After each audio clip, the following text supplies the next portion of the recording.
Hallelujah. मेरे सभी भाई बहनों को जय मसीह की। मैं विश्वास करती हूँ कि आप सभी प्रभु यीशु मसीह के नाम से बहुत ही आशीषित होंगे।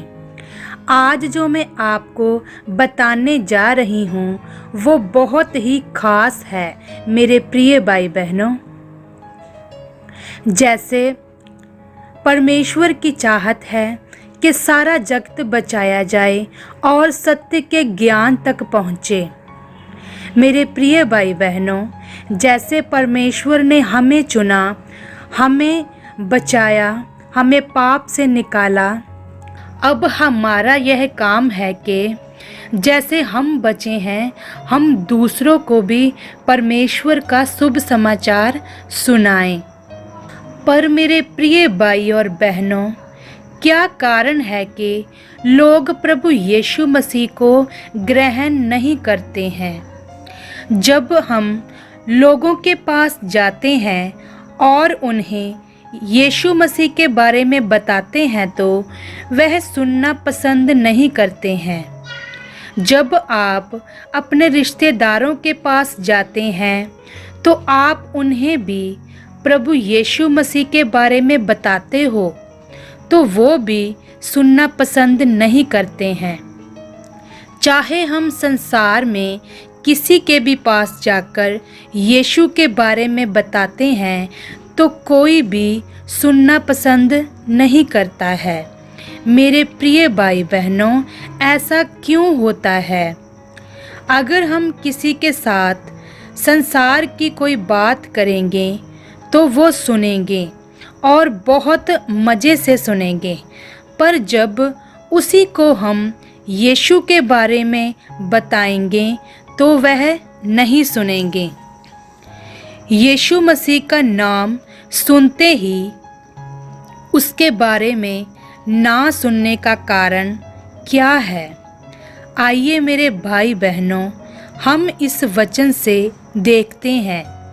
यूहन्ना 3 अध्याय उसकी 20 आयत में लिखा है, क्योंकि जो कोई बुराई करता है वह ज्योति से बैर रखता है और ज्योति के निकट नहीं आता, ऐसा ना हो कि उसके कामों पर दोष लगाया जाए।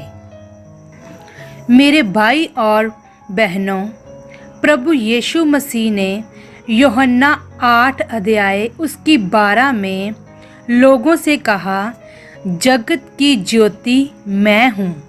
और यूहन्ना 3 अध्याय उसकी 20 आयत में, क्योंकि जो कोई बुराई करता है वह ज्योति से बैर रखता है, अर्थात वह यीशु मसीह से बैर रखता है। मेरे प्रिय भाई और बहनों, लोग बुरी तरह पाप में फंसे हुए हैं। उन्हें लगता है कि हम जो कर रहे हैं, जैसे चल रहे हैं, हम बिल्कुल सही हैं, पर वो नहीं जानते हैं कि वो गलत राह पर चल रहे हैं। जैसे जब मैं किसी से बात कर रही थी तो बात करते करते 1-2 घंटे बीत गए, पर जब मैंने उसको प्रभु यीशु मसीह के बारे में बताना शुरू किया तो वह 30 सेकंड भी नहीं रुक सका। उसका मन ही नहीं लगा। तो मैंने सोचा कि जब 1-1.5 घंटे से बात कर रहे थे तो कुछ नहीं हुआ, पर जब मैंने यीशु मसीह के बारे में बोलना शुरू किया तो वह 30 सेकंड भी नहीं सुन सका। मेरे प्रिय भाई और बहनों, परमेश्वर ज्योति है और वो ऐसी ज्योति है कि मनुष्य के पापों को प्रकट कर देती है। इसलिए कोई भी मनुष्य नहीं चाहता कि वह यीशु के बारे में सुने। जब शास्त्री फरीसी ने एक पापनी स्त्री को यीशु के पास लाया तो उसने कहा, हे गुरु, यह स्त्री पाप करते हुए एक पुरुष के साथ पकड़ी गई है और मूसा की व्यवस्था में लिखा है कि ऐसी स्त्री पर पथराव करना चाहिए। मेरे भाई बहनों, वचन में लिखा है कि यीशु को परखने के लिए उस स्त्री को यीशु के पास लाए थे, लेकिन उस शास्त्री फरीसी को मालूम नहीं था कि यीशु जगत की ज्योति है। मेरे प्रिय, यीशु ने कहा, जिसने पाप नहीं किया हो वह पहले इस स्त्री को पत्थर मारे। मेरे प्रियो, वचन में लिखा है यूहन्ना के 8 अध्याय उसकी 10 आयत में, हे नारी, वे कहाँ गए? क्या किसी ने तुझ पर दंड की आज्ञा ना दी? मेरे प्रियो, अगर एक व्यक्ति भी वहाँ रुक जाता ना, तो उसके सारे पाप वहीं पर प्रकट हो जाते। इसलिए वहाँ से सारे लोग चले गए, यहाँ तक कि व्यवस्था को जानने वाले भी वहाँ से चले गए। एक भी यीशु के वचन के सामने खड़ा ना हो सका। मेरे प्रियो, पाप में जीवन बिताने वाला व्यक्ति यीशु को ग्रहण नहीं कर सकता और वो आपको भी ग्रहण नहीं कर सकता, क्योंकि वचन कहता है मत्ती 5 अध्याय उसकी 14 आयत में, तुम जगत की ज्योति हो।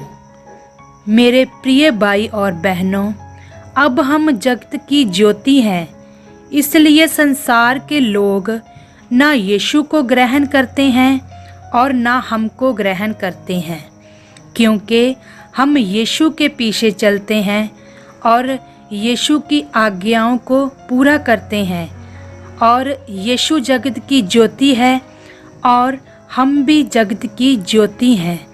इसलिए संसार के लोग यीशु को ग्रहण नहीं करते हैं और ना हमको ग्रहण करते हैं और आपसे नफरत करते हैं, क्योंकि जो बुराई करता है वह ज्योति से बैर रखता है।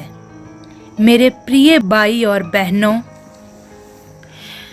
ये जो वचन मैंने आपको आज बताए हैं, निश्चय मेरे प्रिय भाई और बहनों, परमेश्वर ने हमसे कहा है कि जैसे तुम बचे हो तुम औरों को भी बचाओ। लोग प्रभु यीशु मसीह को ग्रहण नहीं करना चाहते हैं, पर हमने प्रभु को जान लिया है। हमें अपनी प्रार्थनाओं में प्रतिदिन ये प्रार्थना करनी चाहिए कि परमेश्वर, आप उन लोगों को भी बचा चुके हो जो पाप में फंसे हुए हैं, जो बुराई करते हैं। मैं विश्वास करती हूँ कि परमेश्वर आपको और आपके परिवार को बहुत सारी आशीष दे चुके हैं प्रभु यीशु मसीह के नाम से। आमीन।